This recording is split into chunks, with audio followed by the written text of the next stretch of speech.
Bonsoir à toutes et à tous, il est 22 heures et nous sommes le dimanche 14 juillet 2024. Bienvenue dans cette nouvelle édition de votre journal de la soirée. Les titres ce soir. Signature d'un protocole d'accord avec le PNUD signé entre le ministère de l'Environnement, M. Helem, et la responsable du PNUD. Également dans l'actualité internationale, ce massacre dévastateur qui a eu lieu dans la bande de Gaza. Voilà pour les titres. Merci si vous nous rejoignez sur Télé Djibouti. Le chef de l'État, Ismaël Marguerite, a condamné le massacre odieux commis par les forces d'occupation israéliennes dans le quartier d'Al-Massaoui de Khan Younes au sud de la bande de Gaza, qui a fait des centaines de morts et des blessés parmi les civils innocents. C'est la République de Djibouti qui condamne fermement ce massacre, cet acte de terrorisme flagrant qui est une nouvelle étape dans la série des crimes génocidaires perpétrés par l'occupation israélienne contre le peuple palestinien et l'humanité en général. Cette violation flagrante des conventions internationales, des résolutions des Nations Unies et des décisions de la Cour internationale de justice souligne le mépris permanent d'Israël pour la vie des Palestiniens. C'est ce qu'a indiqué ce communiqué émanant de notre pays.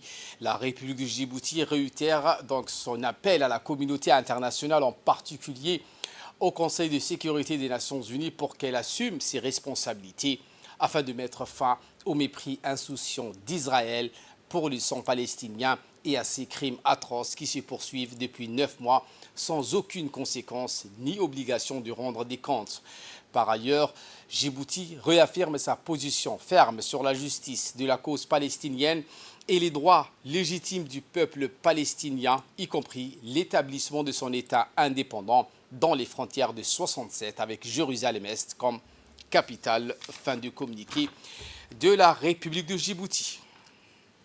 Également dans l'actualité, la bande de Gaza est à nouveau le théâtre d'un véritable massacre. Israël a mené une attaque massive dans le sud de la région, tuant au moins 71 civils selon les autorités locales. L'attaque qui visait le commandant militaire du Hamas, Mohamed Taïef, et son second Rafah Salama a provoqué une onde de choc chez les habitants de Gaza dans la communauté internationale. Les scènes de désolation qui ont suivi l'attaque témoignent de l'horreur vécu par les habitants, des bâtiments réduits à l'état des ruines, des corps éparpillés, des familles dévastées par la perte de leurs proches.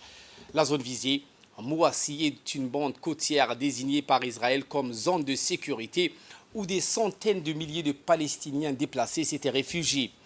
Espérant échapper aux combats incessants, ces civils, pour la plupart ont abrité dans des tentes de fortune et ont été pris au piège d'une violence sans merci.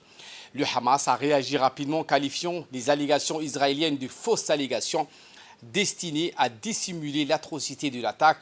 Ces fausses allégations ne servent qu'à dissimuler l'ampleur de l'horrible massacre, a déclaré ce mouvement dans un communiqué.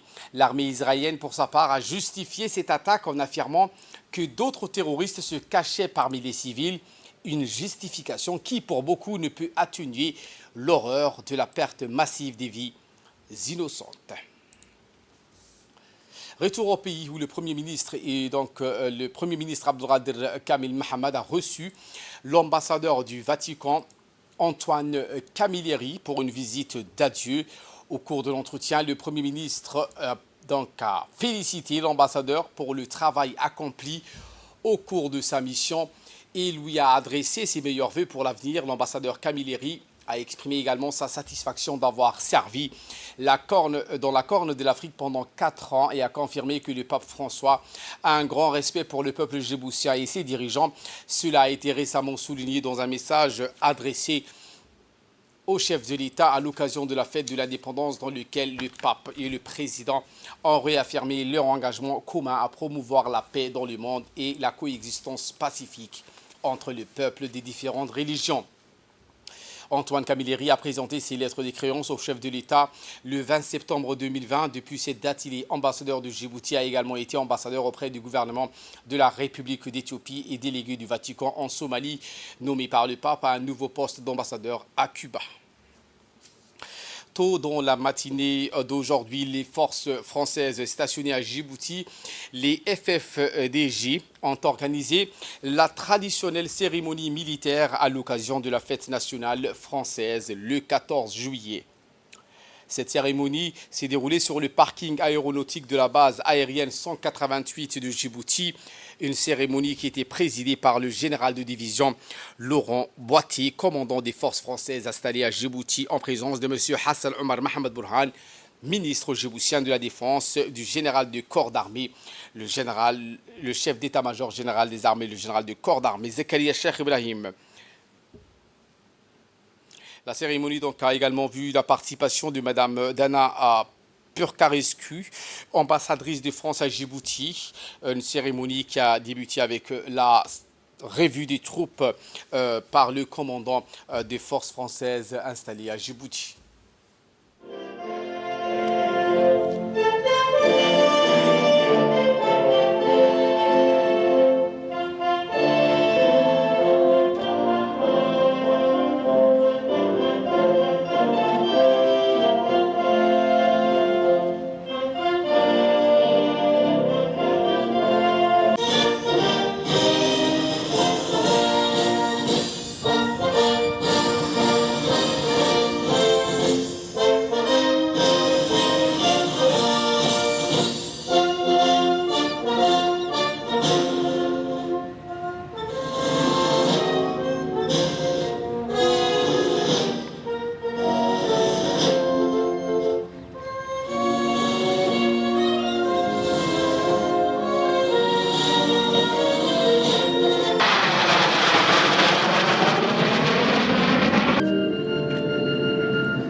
Les principales unités des forces françaises étaient représentées.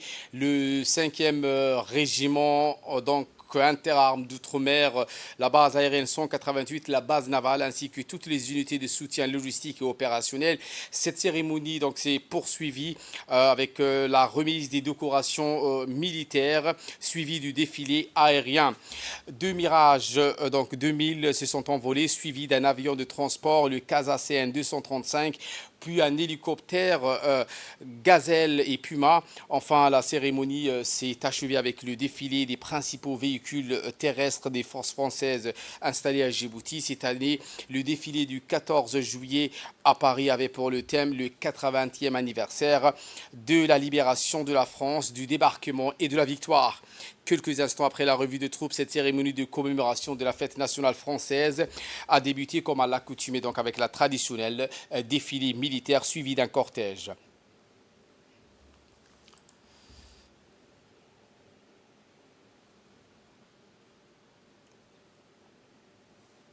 À l'issue donc du défilé de la fête nationale française du 14 juillet, le général de division aérienne, M. Laurent Boitier, a prononcé un discours dans lequel le commandant des forces françaises a eu l'honneur de remercier donc les forces de sécurité et de défense de Djibouti stationnées. Donc, il a également remercié les forces françaises stationnées à Djibouti pour la participation à la cérémonie du 14 juillet. Voici donc les propos du général de division, M. Laurent Boitier. Alors cette année, c'est un peu particulier. Nous avons pu faire le défilé ici à Djibouti. C'est un peu les Champs-Élysées qui arrivent à Djibouti. Et cette année, c'est un peu particulier en France puisque c'est le 80e anniversaire des débarquements. Et il y a des représentants africains qui sont à Paris et qui défilent. Alors le défilé cause de Jeux Olympiques a lieu avenue Foch. Et je dis souvent que nous, les FFDJ, nous sommes à Djibouti pour, avec et au milieu des Djiboutiens. Eh bien, cette année, il y a une garde au drapeau du régiment du quartier général qui défile à Paris. Et donc, c'est un vrai plaisir de savoir qu'il y a des Djiboutiens qui défilent parmi nos camarades à Paris dans quelques heures maintenant sur l'avenue Foch. Je trouve que c'est un très beau symbole. j'arrive au terme de mon séjour ici. C'est avec un peu d'émotion que je vous parle. Je pars dans un mois et ces 23 premiers mois sont passés à la vitesse de l'éclair, à la vitesse d'un Mirage 2000 qui passe la post-combustion. Alors il me reste un mois, je ne suis pas totalement parti, enfin ça se rapproche quand même. J'avais demandé à faire une 3e année, mais Paris m'a appelé, donc je vais vers d'autres horizons. J'ai vécu vraiment des moments exceptionnels et je voudrais faire finalement un certain nombre de remerciements pour ces 2 ans. Les premiers remerciements, c'est vers les forces françaises à Djibouti. Au niveau opérationnel, vous avez tenu un tempo, je crois, que les forces françaises n'avaient jamais connu. Vous avez été au rendez-vous de toutes les missions. Quand il s'agit de sauver et d'aller chercher plus de 1000 ressortissants, plus de 80 nationalités, c'était il y a un an à Khartoum. Et je remercie encore une fois les autorités djiboutiennes qui nous ont permis aussi de faire ça et de pouvoir rassembler ces personnes ici. Mon deuxième remerciement, ça va vers les forces de sécurité djiboutiennes, vers les FAD, vers la police, la gendarmerie, la garde-côte, il y a aussi la garde républicaine avec laquelle on échange, la DNPC, parce qu'on fait beaucoup d'échanges avec vous. C'est commun, on forme des instructeurs ensemble. Depuis peu, on a des instructeurs djiboutiens qui participent aussi à la formation de militaires français. Et je pense que c'est assez unique ça. Et donc je voulais vous remercier pour la confiance et le travail que nous faisons ensemble au quotidien. Et puis au-delà, je voudrais remercier tous les Djiboutiens parce que nous avons vraiment fait beaucoup de choses pendant 2 ans, beaucoup d'échanges dans d'innombrables domaines. L'ambassadrice de France à Djibouti, Mme Dana Pourcaruscu, a félicité les forces françaises stationnées à Djibouti pour leur bravoure et leur professionnalisme et pour la belle prestation lors du défilé du 14 juillet. Voici les propos de l'ambassadrice. Merci à tous. On va faire un très grand moment. On va faire beaucoup de bruit pour dire merci et à très vite à Djibouti. Et enfin, M. Hassan Omar Mohamed, ministre de la Défense, qui représentait le gouvernement djiboutien à cette cérémonie du 14 juillet, a souhaité aux Français et aux Françaises une bonne fête de l'indépendance. Je vous propose de suivre ces propos. Donc, j'ai pris la parole pour vous souhaiter une bonne fête le 14 juillet, qui est une date très importante que nous, Djiboutiens, nous avons toujours, n'est-ce pas, fêté avec vous. Cela étant, actuellement, je parle au nom du ministre de la Défense, mais également je suis le représentant du gouvernement dans cette cérémonie. Et je voudrais, au nom du gouvernement, encore une fois, vous souhaiter une bonne fête pour le 14 juillet. Mon deuxième point. En effet, c'est avec tristesse que je parle. Ça fait bientôt 5 ans que je suis ministre de la Défense. J'ai eu l'honneur de travailler avec le confort actuel, qui vient de nous annoncer son départ au mois d'août paraît-il. Sincèrement, beaucoup de choses ont changé, tant au niveau des relations entre l'armée djiboutienne et l'armée française avec l'actuel confort. Il y a eu beaucoup de progrès. Moi, ce qui m'a également touché, c'est son côté humanitaire. Son départ, me semble, en ma qualité de ministre de la Défense, est regrettable. Sincèrement, ce n'est pas parce qu'il est là que je lis, mais nous sommes en train, au niveau du ministère de la Défense, perdre un grand ami qui, dans les moments difficiles, nous a toujours compris. Entretien fructueux entre le ministre Younis Ali Guedi et un haut fonctionnaire du ministère japonais de l'économie, du commerce et de l'industrie en charge de l'énergie. Cette coopération vers un renforcement des relations énergétiques entre Djibouti et Tokyo. À l'issue d'une mission de travail à Tokyo, la capitale japonaise, et en marge de sa participation aux travaux du 5e Forum économique Japon-Ligara, le ministre djiboutien de l'énergie chargé des ressources naturelles, M. Ali Guiti, a été reçu en milieu de matinée du vendredi par Sugiura Masatoshi, haut fonctionnaire japonais chargé de la politique commerciale internationale. La rencontre a eu lieu au siège du ministère japonais de l'économie et du commerce en charge de l'énergie et en présence de notre ambassadeur au Japon, Ibrahim Biledouali. Également des membres de la délégation accompagnaient le ministre dans ce voyage au Japon. À l'ordre du jour des discussions entre les deux responsables figuraient les voies et moyens d'approfondir les relations bilatérales entre les du pays. Je vous le disais en titre, cette cérémonie de signature d'un protocole d'accord entre le ministre de l'Environnement et du Développement durable, Mohamed Abdelkader Moussa Helem, et la représentante résidente du programme des Nations Unies pour le développement à Djibouti, Madame Ngwan Anou. Ce protocole d'accord signé entre les deux parties est dans le cadre de la mise en œuvre d'un nouveau projet de lutte contre la dégradation des terres et de conservation de la biodiversité. Le projet intitulé Conservation de la biodiversité et restauration des fonctions écosismiques dans l'aire protégée nationale et du forêt de Daï est financé par le Fonds de l'environnement mondial, FEM, à hauteur de 3,2 millions de dollars US.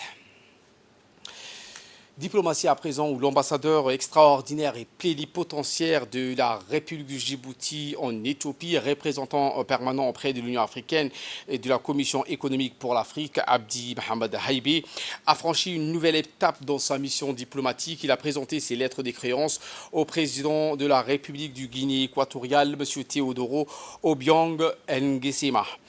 En tant qu'ambassadeur avec résidence à Addis Abeba, cette cérémonie riche en symboles a débuté avec la salutation d'usage lorsque l'ambassadeur Haïbé a transmis les salutations chaleureuses de son homologue djiboutien, Monsieur le Président Ismaël Marguelé. Ce geste, loin d'être anodin et d'être une simple formalité, reflète la profondeur des liens entre Djibouti et la Guinée équatoriale. C'est ce qu'a indiqué peu après la rencontre avec le président de la Guinée équatoriale, l'ambassadeur de Djibouti à Addis Abeba, mais également aux Guinées équatoriales. Parrainé par le ministère de la Jeunesse et de la Culture, la 4e édition de Jap Anime, manga et dessin animé s'est déroulée ce samedi à l'hôtel Escale International, promettant également une riche journée dédiée aux passionnés de la culture japonaise. Les participants ont eu l'occasion de prendre part aux diverses activités telles que le karaoké, le beach party, le concours de dessin, le festival sportif et la projection de longs et courts métrages japonais. L'événement est un rendez-vous incontournable pour les jeunes fans du manga, leur offrant ainsi un lieu de rencontre et de célébration de leur passion commune. Le programme varié allait du divertissement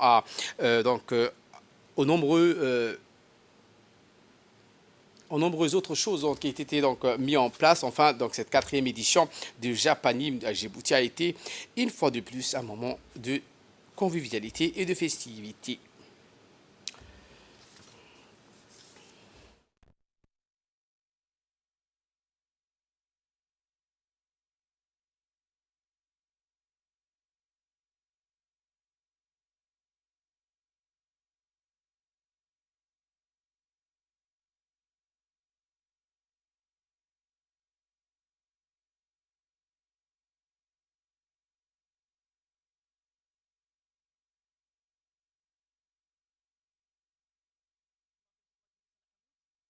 De venir à la 4e édition de la Japanime et c'est vraiment merveilleux. Mon anime préféré est One Piece et vraiment c'est étonnant le nombre de personnes d'otaku qui sont venus voir pour la culture japonaise et les animés.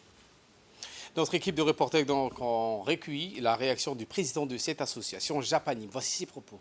Mohamed, organisateur de la Japanime Djibouti, aujourd'hui on a organisé la 4e édition. On a été parrainé cette année, et comme l'année dernière d'ailleurs, par le ministère de la Jeunesse. et d'autres sponsors qu'on ne peut pas citer parce qu'ils sont pleins. Il y en a beaucoup, mais c'est toujours un honneur de voir des entreprises et des institutions djiboutiennes répondre à l'appel de la jeunesse, parce que c'est un événement qu'on fait avant tout pour les jeunes, qui est gratuit, qui restera gratuit à vie. Et c'est un plaisir. Cette année aussi, on a eu l'honneur de recevoir l'ambassadeur du Japon qui est à côté de moi. Et j'espère que ça va continuer. On remercie toutes les personnes, tous les bénévoles, toutes les personnes qui ont cru à ces projets. C'est la 4e année, on ne compte pas s'arrêter là. Et Inch'Allah, on vous dit à l'année prochaine parce qu'on sera encore là. Et fan de manga ou pas fan de manga, pas fan de la culture japonaise, venez quand même parce qu'on s'amuse ensemble. Suivons donc à présent l'ambassadeur du Japon à Djibouti. Très heureux de voir beaucoup de gens, surtout les jeunes, viennent ici pour la 4e édition de Japan Anime. C'est un très bel événement initié par une association des jeunes amateurs des animés japonais, et j'en suis très fier. Et je voudrais donc profiter de cette occasion pour féliciter la grande réussite de cette 4e édition, et j'espère qu'on aura la 5e l'année prochaine. Merci. Autre actualité dessus 22h, une formation de 3 jours sur les règles et procédures de gestion des subventions de l'Union européenne qui a débuté au Conseil régional de la Ville Blanche, Tadjoura, avec la participation active de divers acteurs clés de la société civile et des organisations de gouvernance locale.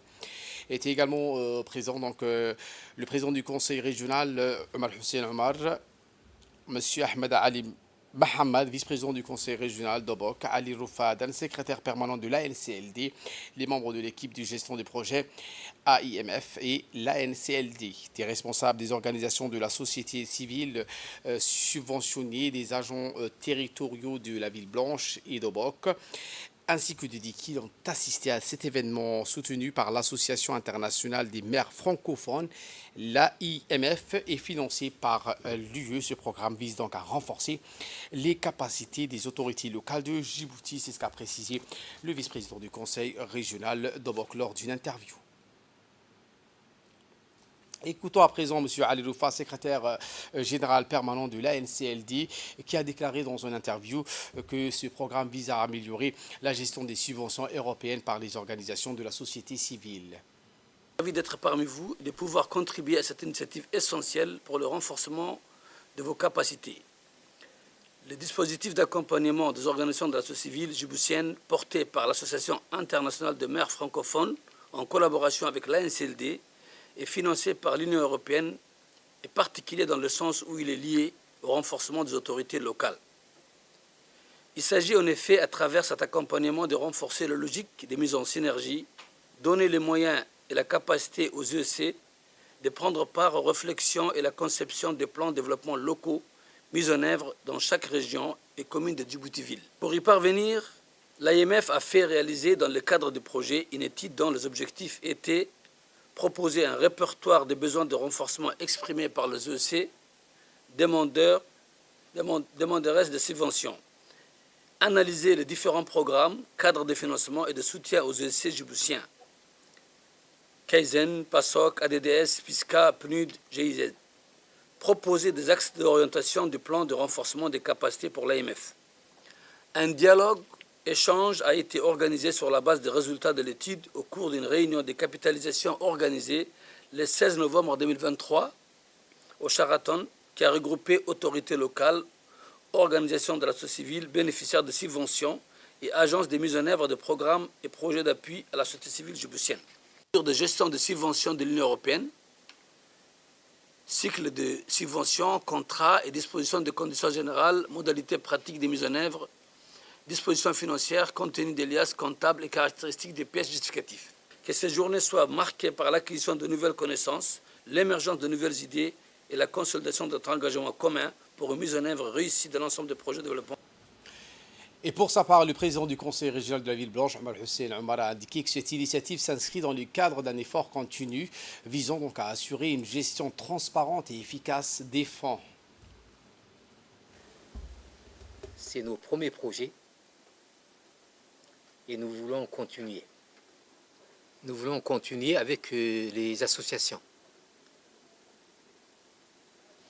Et tout dépendra des résultats que vous allez fournir, de l'appréciation de ces projets sur le terrain.